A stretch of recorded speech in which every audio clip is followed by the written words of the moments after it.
Unajua nini? Sisi watu tunaishi nje ya nchi, inaweza kaa Ulaya au sehemu yote ile nje ya nchi, hatuongeagi matatizo yetu.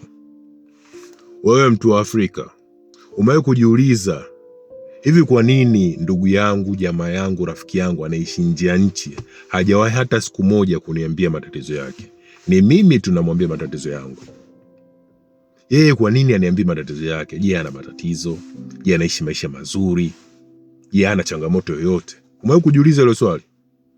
Au chakula tu kile unachokiona labda kizuri, labda nguo anazozivaa, labda safari anazozionyesha hivi na hivi, unaona kwamba maisha yake yamenyoka.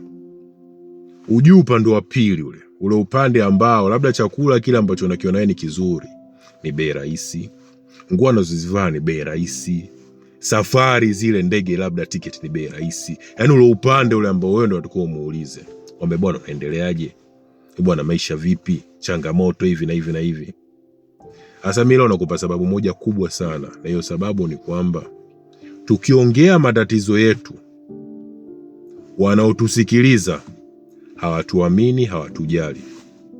Yaani wewe leo hii mtu wa Ulaya au mtu wa nje ya nchi ukamwambia ndugu yako wa Afrika, bwana, naomba nikope hela fulani, atakusikiliza wewe, afa ataona kama wewe upo serious hivi na maisha. Yaani uko Ulaya afu unanikopa mimi hela, mimi mtu wa Afrika.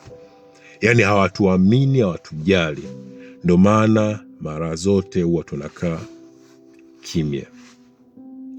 Ila wangekuwa wanatuuliza na kutuamini na kutujali, basi maisha ya watu wa nje ya nchi yangeenda vizuri sana. Kwa sababu kuna watu wengine wana struggle, ila wanashindwa kumwambia. Unaona hizi sijui afya za akili zinavyotokea hivi. Ndio mambo kama haya mtu umwamini, umjali, hata ukumuuliza umuulizi. Anyway, kuwa na siku njema.